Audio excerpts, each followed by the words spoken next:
एक गांव का नाम था सुरमई। यहाँ की खूबसूरती और प्राकृतिक सौंदर्य ने हर किसी को मोहित कर दिया था। यहाँ के लोग सदैव एक दूसरे के साथ मिलजुल कर रहते थे। गांव में खुशहाली का माहौल था, जहां हर रोज नई कहानियां बुनती गईं। सुरमई गांव में एक छोटी सी बच्ची थी जिसका नाम था मीना। मीना एक बहुत ही प्यारी और मस्तियां भरी बच्ची थी। उसके माता पिता का सपना था कि वह अच्छी शिक्षा प्राप्त करें और उच्च स्तरीय जीवन जिएं। एक दिन सुरमई गांव में बड़ा समारोह था। इस समारोह में स्थानीय सरकारी अधिकारी भी शामिल थे। वे गांव के विकास की बातचीत करने आए थे। सभा के बाद गांव के सरपंच ने मीना के माता पिता को समारोह में बुलाया।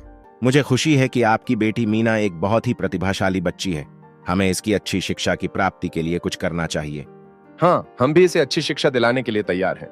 हमारे गांव में अभी तक कोई स्कूल नहीं है। हमें इसका निर्माण करना चाहिए। हाँ, हम सहमत हैं। ठीक है, फिर हम गांव में एक स्कूल की स्थापना करेंगे। मुझे भी स्कूल जाना है। मैं पढ़ाई करना चाहती हूँ। बिल्कुल बेटी, हम तुम्हें स्कूल भेजेंगे। इसी तरह गांव ने मीना को अच्छी शिक्षा देने का फैसला किया और उसने अपने सपनों को पूरा किया।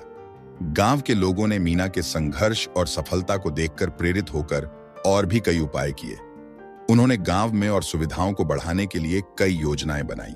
हमें गांव में एक पुस्तकालय की स्थापना करनी चाहिए। इससे बच्चे अधिक पढ़ेगा और उनकी ज्ञान की वृद्धि होगी। हाँ, सुनील सही कह रहा है।